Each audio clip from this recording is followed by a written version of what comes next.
Hello, welcome to another Tonalist landscape oil painting demonstration with your painter in residence, M. Francis McCarthy. And, pardon me, little frog in my throat there.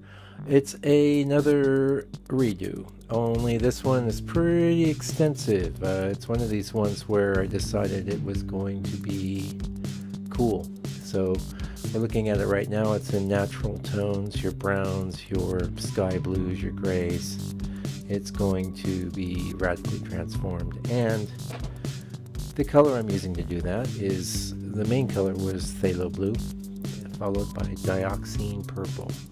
And you can see I've taken what would have been a daytime type scene, and now it's early morning.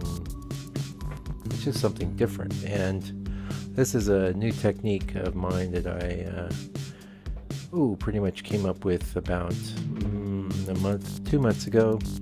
Actually, maybe 3. Anyway, you can see when it first happens, it's a bit of a shock. You know, you go, oh my god, that looks horrible. Then you wipe it off, and then suddenly you're getting used to looking at it this way, and it's really a matter of just playing things up. You know, and you can see I brought in a bit of a sky blue, and I'm reinforcing some of these purples at the top, and then some neutral grays, and all of this is one of the things I love about the redo process. Is all of this is happening in my imagination and intuition.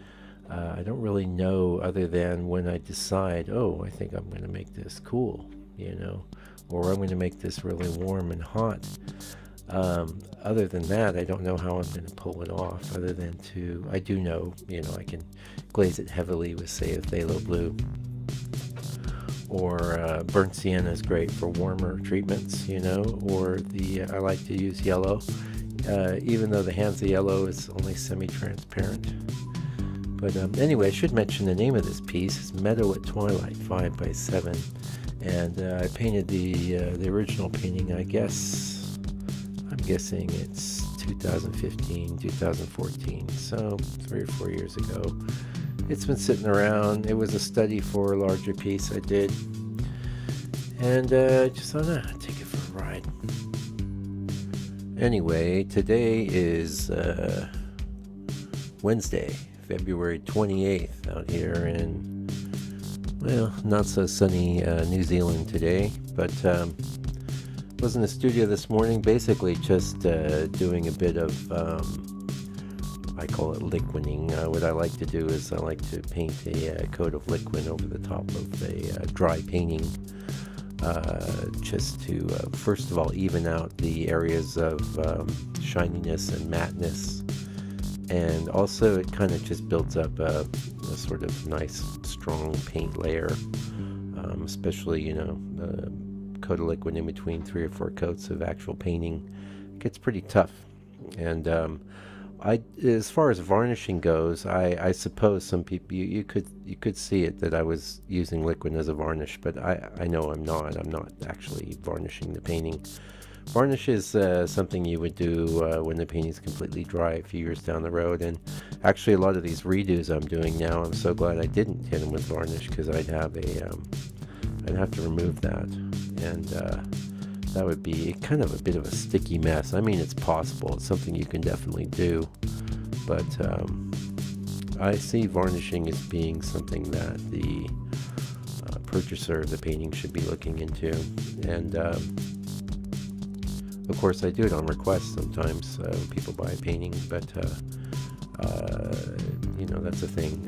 I like to reserve the right and ability to go in and you know, fix that painting, work on the painting. I'm not as bad as old George Ness was. He was famous for doing that. In fact, people that had bought his paintings would make a point of hiding them when he would come over. Otherwise, he could see things that needed to be fixed, and in the process maybe end up recreating the painting entirely, and sometimes not to the better. That's the interesting thing about being a human being conscious. Sometimes you have varying degrees of consciousness. Sometimes you're really awake and aware and on, and other times not so much. Not so much.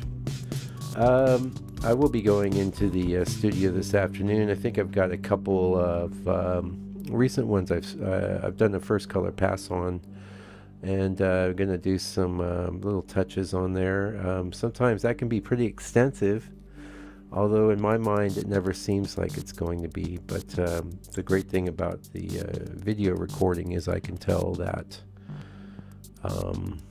you know, it took me X amount of time to do the first color pass and X amount of time to do a second color pass or a third color pass, and a lot of times it's just as much time doing that second color pass as it was for the first, although it doesn't seem that way to me when I'm working, because I'm just working on this, working on that.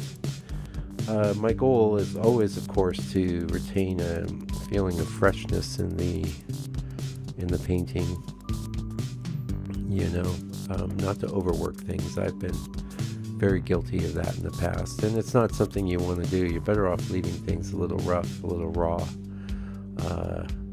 than overworking them. And in fact, I was working with a student yesterday. I was showing her a bit of some dry brushing, and you know, which is, you know, you would have a little bit of paint in the brush, and you very delicately drag it over the surface of the painting, and it leaves little bits of paint just on the peaks of the painting, so it will capture brush strokes, or if you have a texture, it will pick up that.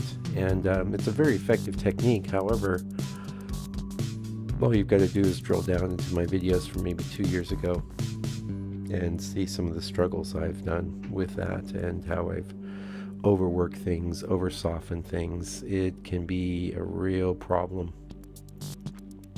Anyway, hey, that word problem, hopefully, I've got a new pop shield on my microphone here, and I have been using a different microphone, so hopefully P's aren't popping like they used to. We'll see. We'll have to check that out. So, P's popping in a picture. The word picture and the word painting would often give me pops, so hopefully I've improved that for you and your listening pleasure and enjoyment. New subscribers, thank you so much for joining my channel. I really, really appreciate it, and I really appreciate all the support I get from the YouTube community and Instagram as well. Instagram's a little different. Instagram is not as deep as YouTube. It's I think designed for a lot of scrolling. And of course you only get 1 minute videos there, so I'll be doing a 1 minute version of this video for Instagram, but you don't get any of my rambling conversation there. It's just whatever the background music is that I've put on the video. I turn that up a little and just let it rip on old Instagram. But again, I appreciate the support, and if you like this video, click the like button. That's awesome. And if you haven't subscribed, please subscribe. And if you haven't checked out my website, it's landscapepainter.co.nz. You'll see a little thing scrolling by in a minute there, and it's also at the final end screen. I have a new blog and an old blog there. The old blog goes back, well, it's very extensive. And the new blog is actually getting to be not that new, so go check it out. Anyway, I'll be back again real soon with another video. Meanwhile, please take good care and stay out of trouble.